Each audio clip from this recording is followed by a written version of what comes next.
Math Minute 43. Number one says shade 15% of the boxes. Hint 5% are already shaded for you. Alright, so the first thing I want to do is figure out how many total boxes there are here. So there's 1, 2, 3, 4, 5, 6, 7, 8 across the top. And there's 1, 2, 3, 4, 5 on the side. So to figure out how many total boxes there are, I just multiply those two. So 8 times 5 is equal to 40. And then if I want to find 15% of that, I change that 15% to a decimal and I multiply. So I'm going to multiply by 0.15. So 15% as a decimal is 0.15. So when I do 40 times 0.15, I get 6. So that means I want to shade in 6 boxes. So they already shaded 2 for me, so I'm just going to shade in 4 more. I'll do that one, then I'll do this one. And I'll do this one. And I'll do this one. So there I got 6 boxes shaded. And 6 out of 40 is 15%. Number 2, I'm going to subtract decimals. So I'm going to stack them vertically. So I got 16.29 minus 0.3. And again, I got to line up the decimals to be able to add or subtract. So 9 minus 0 is going to be 9. And then 2 minus 3, I can't do that, so I'm going to have to borrow 1 from that 6, make that a 5, which makes this a 12. 12 minus 3 is 9. I bring the decimal point down. This became a 5, so 5 minus 0 is 5. And then 1 minus 0 is 1. So this is going to be 15.99. All right, the next one, we're adding decimals. I'm going to do the same thing. I'm going to stack these vertically. So I have 2, and then I have 0.2, then I have 0.02, and then I have 0.002. I'm going to add those. Now what I want to do is, since there was 3 decimal places here, I want to create 3 decimal places for these other numbers. So wherever I don't see a number, I'm just going to put a 0 in there.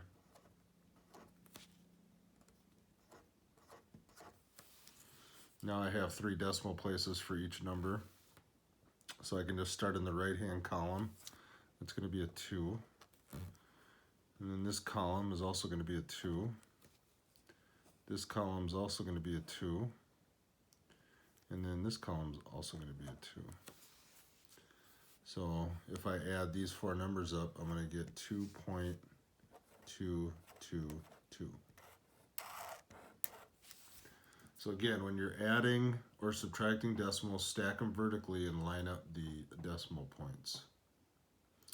All right, number 4 says there are 20 nickels in a dollar. How many nickels are in $25?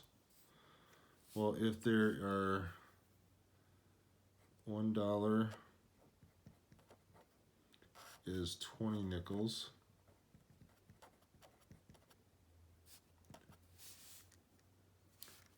And they want to know how many nickels are going to be in $25. I'm going to give that an X, because I don't know what that is. So I created a proportion here. And the way I solve these is I cross multiply and divide. So I'm going to cross multiply the 20 times 25.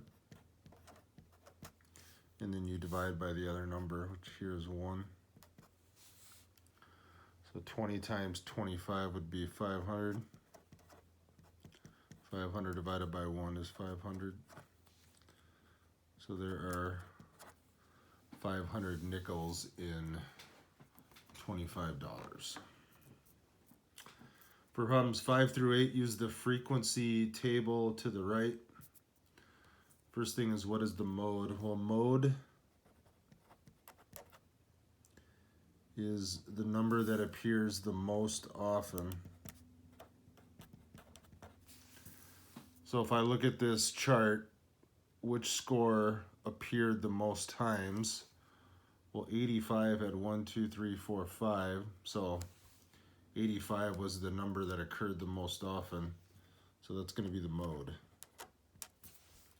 So again, the mode is the number that appears the most often.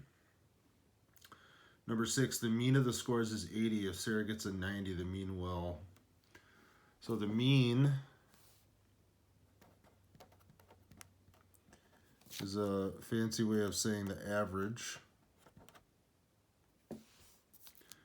So if your mean is 80 and you get a score that's higher than that, which in this case they said was 90, the score is going to go up a little bit, or the average is going to go up a little bit because you scored higher than the average score. It's not going to go up a lot because 90 isn't that much bigger than 80. So we're just going to say that it's going to be D. It's just going to go up a little bit.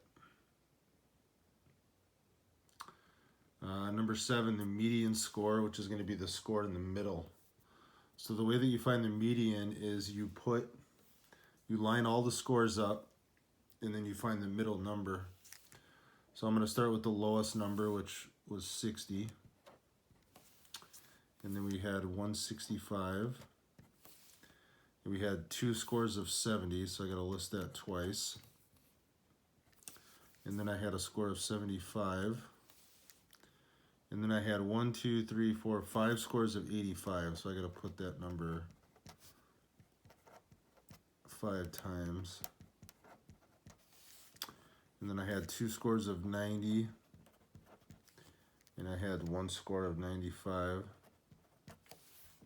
So now I want to find the middle number. So what I'm going to do is I'm just going to cross off on each end until I get to the middle. So just cross off, I just go back and forth until I get to that middle number, which in this case is the 85. So 85 is going to be my median, or the middle number. Number 8 says how many people took this test, so I just count up the tally marks. 1, 2, 3, 4, 5, 6, 7, 8, 9, 10, 11, 12, 13 people. 13 people took this test. Number 19, which of the following is the next shape in the pattern? Well, it goes circle, square, rectangle, circle with a dot in the middle, square with a dot in the middle. So the next one has to be a rectangle with a dot in the middle, which would be D. Number 10, put a decimal point in the number 26,583 so that the 5 has a value of 5/100ths. So I want the 5 to be in the hundredths place. So when we talk about decimal place values, remember this is the tenths.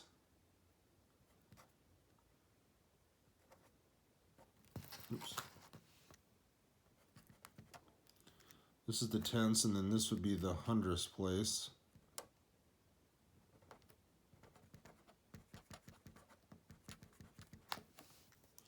So I want my 5 to be in that second place value to the right of the decimal point. So my decimal point is going to have to go in between the 2 and the 6 for that 5 to be in the hundredths place.